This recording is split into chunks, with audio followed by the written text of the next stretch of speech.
कार भैया इशारा करते हैं हमारे साथी कि गायक भैया यही धुन से गा दे अका तो लाई कौनो दुल्हन अपने दूल्हा के बड़ाई करती रहे चार जनी यस पहली नाव सुने के मिला भैया कि कौनो मेहरारू अपने मन से दुख बड़ाई करती हो।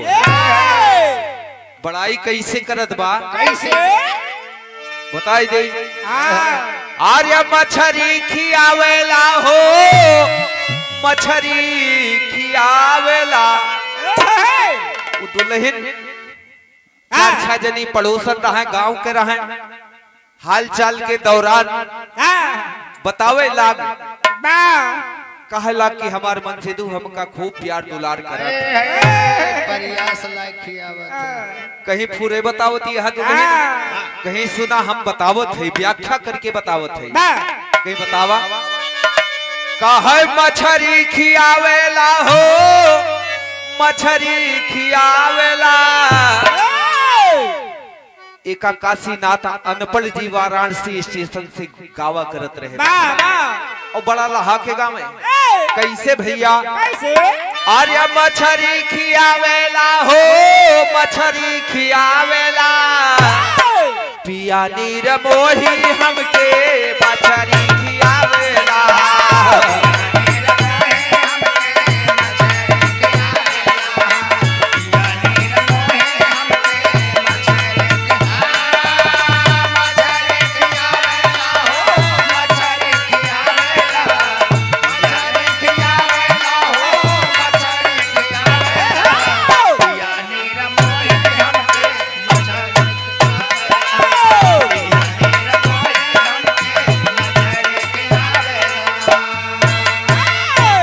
दुई जनी वही में भक्तिन रहे जवन सुनती रहे मुंह टेढ़ करे लगी आचर का मुहे लगावे लगी ये दुल्हनिया गजब बखान करती है। देख लिया नजर पड़ गई कहीं अम्मा कहीं बोला कहीं सुना कहे गुड़ो वाली गिरई सहूर वाली सौरी प्रेमवा कपड़ी न देखावेला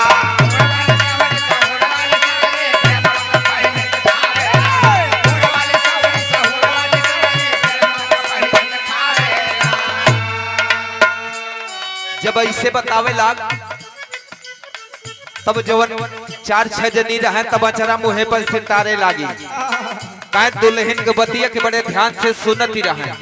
वो जब मछरी के नाव ली तो मुहे पे आंचल लगाए ली जैसे बदबू आवती रहे लेकिन जब वो के खूबी व्याख्या के साथ करे लाग तो आंचल हटाई के वो बड़े चिंता में पड़ती है। गुड़ वाली गिरई सहूर वाली सौरी प्रेमवा कपड़ी न देखावेला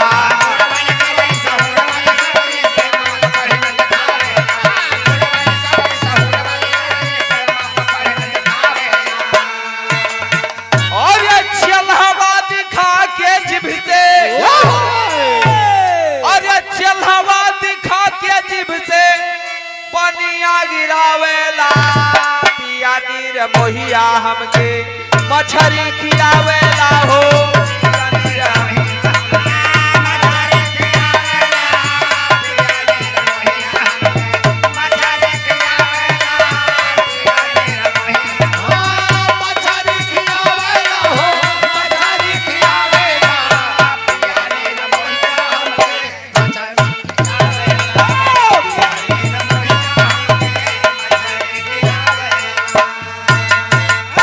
सुनने वाले भैया गुण वाली गिरई मने ज्ञान बुद्धि विवेक गुण वाली गिरई सहूर वाली सौरी प्रेमवा के पढ़े ने दिखावेला। गांव समाज में नात रिश्तेदार में बाबूजी प्यार दुलार वही प्रेम है। प्रेम जगत में सारे और कुछ सार नहीं। बड़का भैया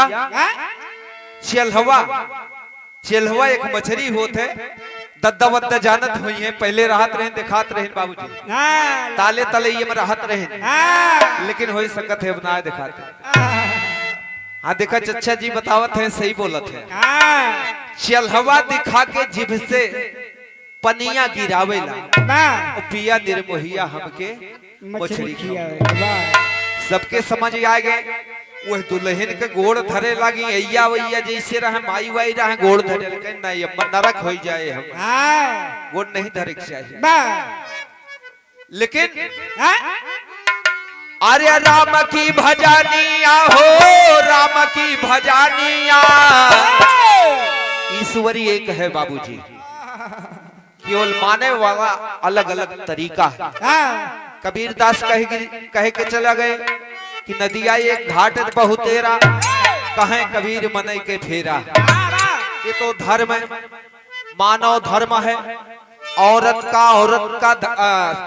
का धर्म है सास का धर्म है बहन का धर्म भाई का सबका धर्म है बाबू यह न भूल कि 3-4 धर्म होते हैं सबका अपना अपना धर्म है हदे पदे का धर्म होता है।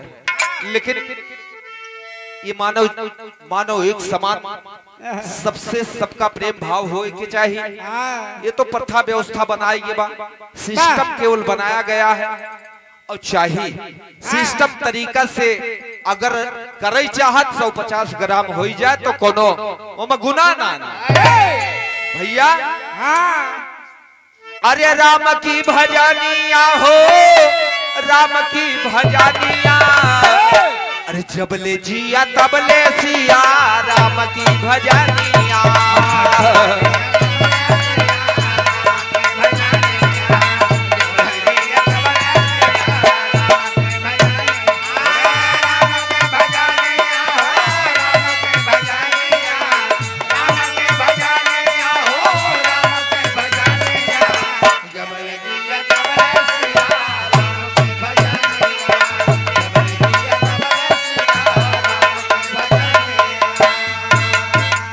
जबले जिया तबले सिया राम की भजनिया माने वाला तरीका अलग अलग भले बाबूजी लेकिन सभी का मकसद एक है कहना है आंतरिक भाव में। अरे कई के करार यैला अपनी नगरिया भैया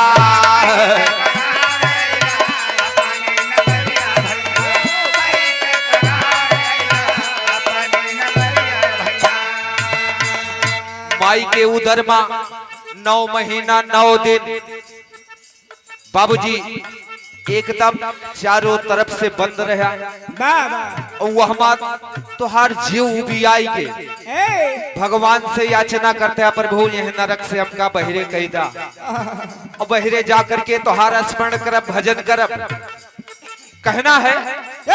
अरे कई के करार यैला यही रे नगरिया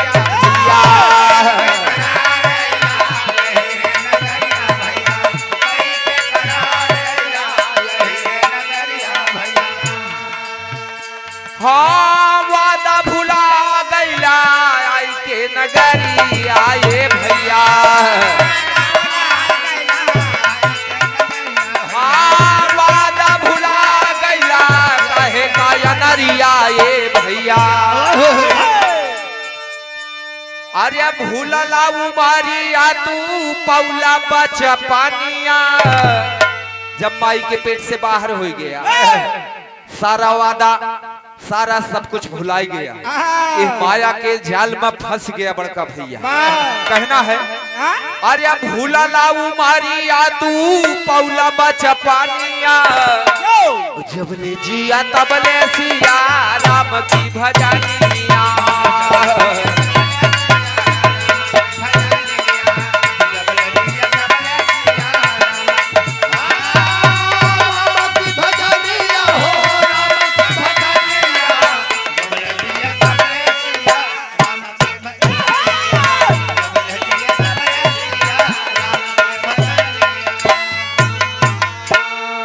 देखा भजन का लाइन बा जायदा बाबूजी इशारा करता हूँ बिरहवा के सुनावा ना तो कितना जे नाराज हो जाए तो जो उनको समय बचा बा बिरहा सुना भैया। तो देखा आज चंद्रावली और माई मल्हना बाबूजी मर्दों का काम कर दिया सारी डूबती खुशियां एकदम बाहर हो गई यश कीर्ति बाबूजी महोबा में चमके लगी। और चौथे बिरहा में कहना है, लाइन से आवा।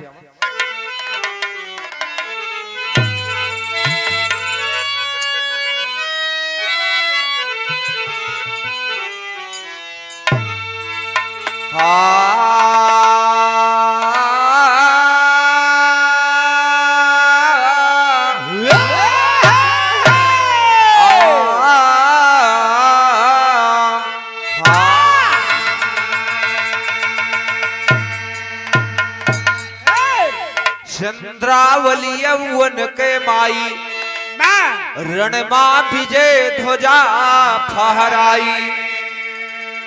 हेरत खोजत पहुंची आई, भाई जहवा पड़े थे घायल ब्रह्मा भी।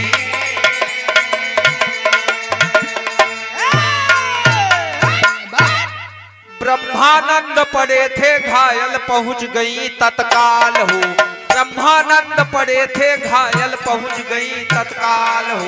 ब्रह्मा का बैठाई ही घोड़े पर बहुत संभाल हो। आगे बढ़ी मिले रही आमा जख्मी जागन लाल हो। कौनो विधि से होश कराई बतलाई सब हाल हो।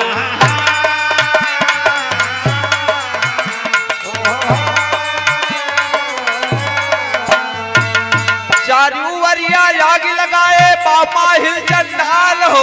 तू जल्दी करनो चला जा लिया कटारी ढाल हो। आल्हा उदल के बिन राजा पड़ा यहाँ बेहाल हो।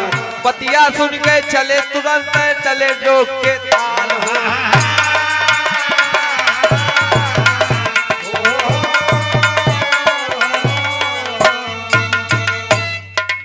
आल्हा उदल के बिन राजा पड़ा यहाँ बेहाल हो। तू जल्दी करनो चला जा लिया कटारी ढाल हो। यतनी बतिया सुन के जागन चले ठोक के ताल हो।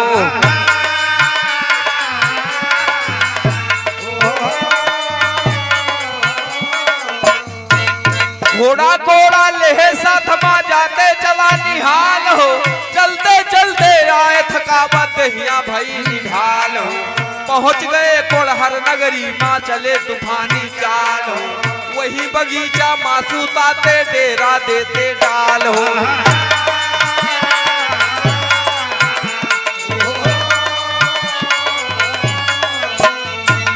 अपना सोए गए घोड़ा बांधे पेड़े की डाल हो। राजा गंगा सिंह आए बगिया घूमे के ख्याल हो। घोड़ा बदा पेड़ माँ देखे बहुत भये खुशहाल हो। लेहे चोराए तुरंत घोड़ा लेके गए निकाल हो।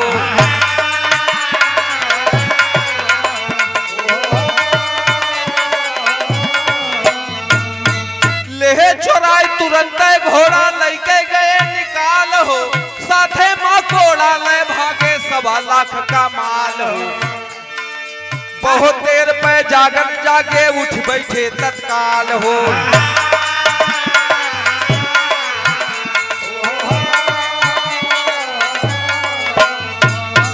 राम धीरज यादो कहते भा बहुत बड़ा बवाल।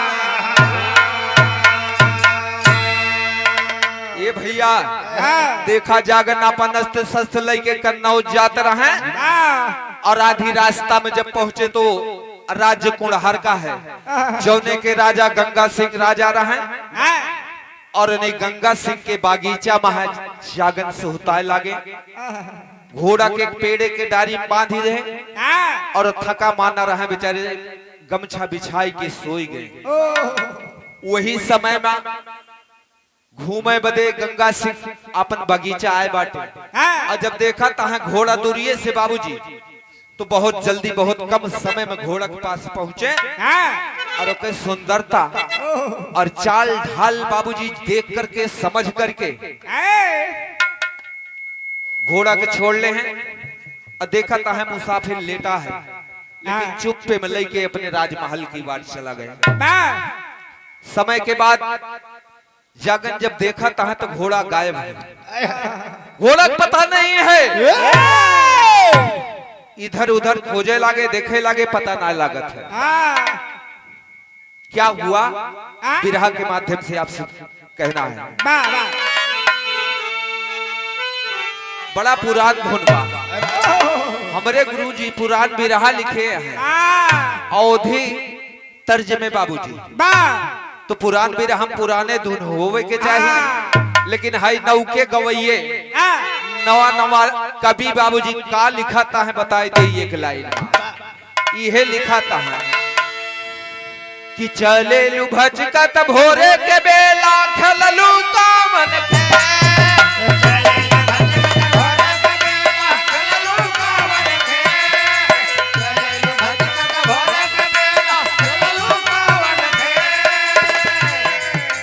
चले लू भजकत भोरे के बेल खेललू कामन खेल मलाए भाऊजी मलाए भाऊजी कमर माता।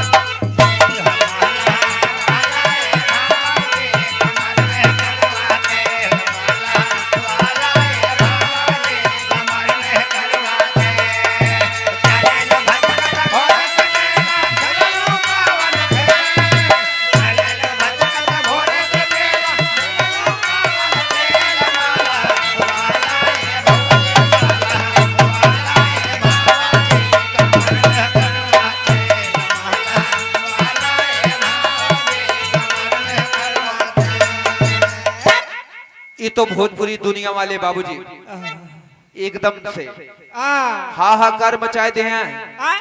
और एक समाज सुधारक हो करके वो चाहे गायक हो या गायिका हो बाबू, वो एक सहारा ले ले वो व्हाट्सएप पे भेज जाता है, फेसबुक पे भेज जाता है, और काबा हो इंस्टाग्राम हो बा वो भेज जाता है।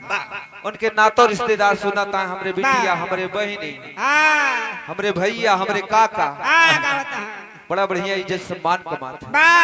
लेकिन हमारे गुरु जी बिरहा के अंदर में मर्यादित तर्ज रखे और लागल लहंगा में आगे बुझाई कैसे।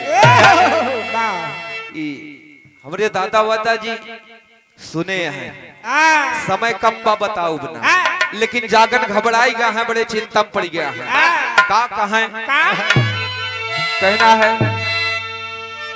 अरे घोड़ा नाही बाट के लईगा भैया, अरे घोड़ा नाही बाट के लईगा, अरे चौराई काई से हो घोड़ा नाही बाट के लईगा।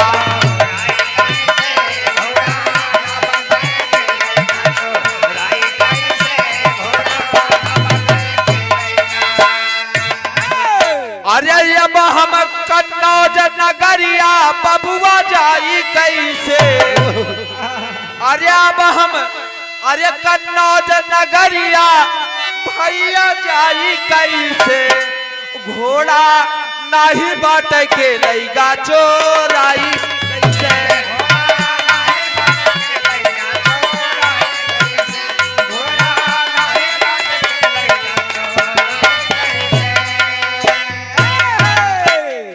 जागन कहे कि ये कौमनई हम का ना, अरे देखाते कौन वरिया, अब हम कैसे जाई हमका होत ब्या अबेरिया। अरे आल्हा आल्हा उदल का खबरिया पहुंचाई कैसे, वन के बिना लौट के घरवा वापस जाई।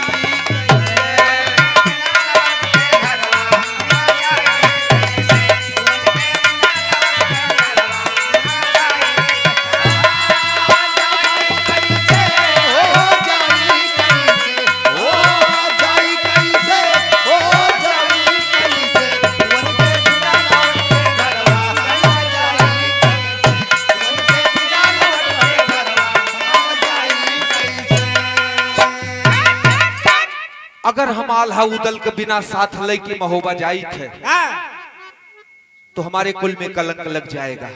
बड़े चिंता में, बड़ा परेशान है जागन बाबू जी। लेकिन सोचाता है तनिको ना दहशत खाया, ले गया चुरा कर घोड़ा, और घोड़ा के साथे मालैगा 1.25 लाख का कोड़ा। अरे हमारा वकील काम ना करती, अरे पता लगाई कैसे भैया। अरे हमारा वकील काम ना करती, पता लगाई कैसे। बांधे रहन जतन से आखिर लिहिस तुराई कैसे।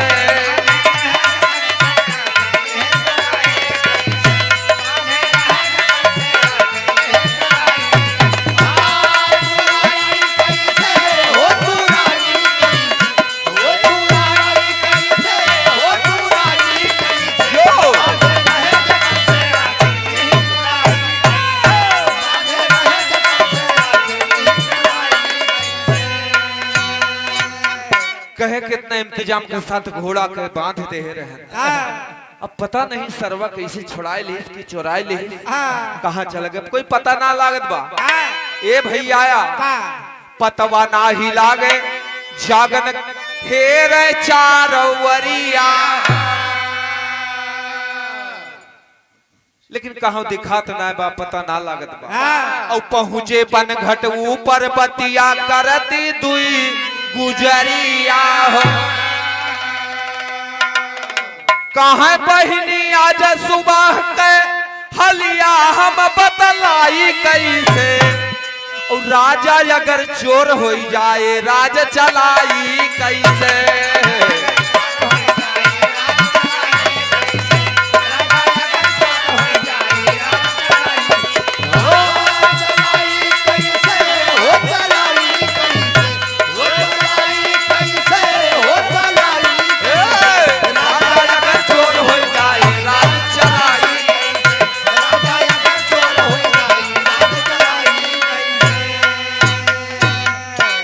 औरतें बाबूजी पनघट पे पानी लेवे बदे गए हैं, आपस में बतियाता है। बगले में जागन खड़ा है, उस दोनों जनी की बातें सुनाता है बाबूजी।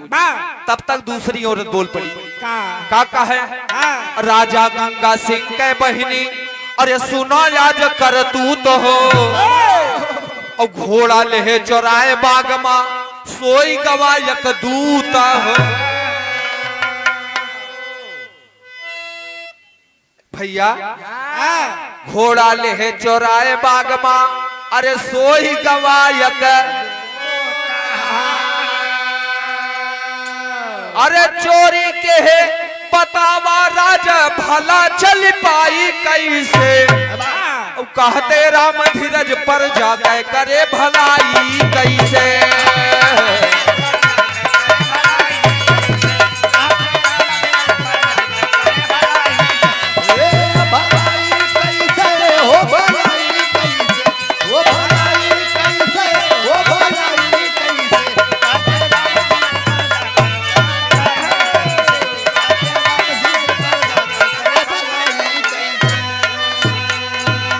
आड़े खड़ा हो के जागन दोनों जनी के सारी बातें सुन लिया बाबूजी। और बातें सुनने के बाद जागन के शरीर के खून खौलने लगा। मारे गुस्सा में हुआ क्या, खून बदला भैया। अरे राम बतिया करे, ए राम कुमार भैया बतिया करे, ए बबुआ बतिया करे। पनघट पे दोनों यवरतिया बतिया करे।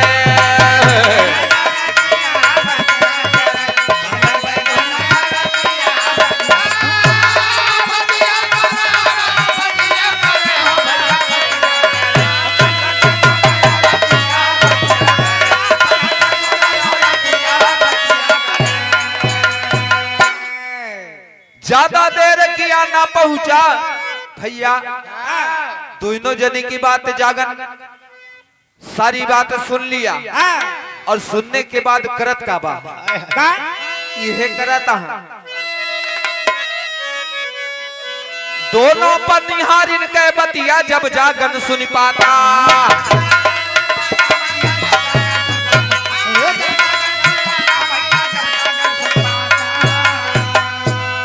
ध्यान दिया, दोनों पनिहारिन के बतिया जब जागन सुन पाता।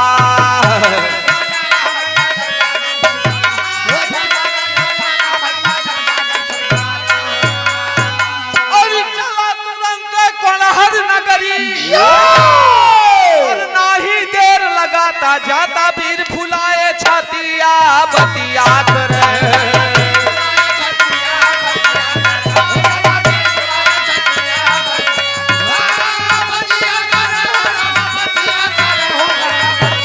अरे जिया मेघन नगर के से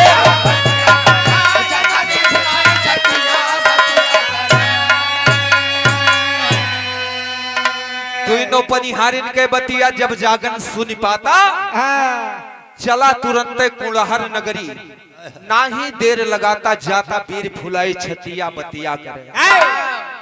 पनिहारिन के बात सुन करके जागन का खून खोल गया बाबूजी और अंत में करत का है ज्यादा देर किया ना पहुंचा गंगा सिंह के द्वारे।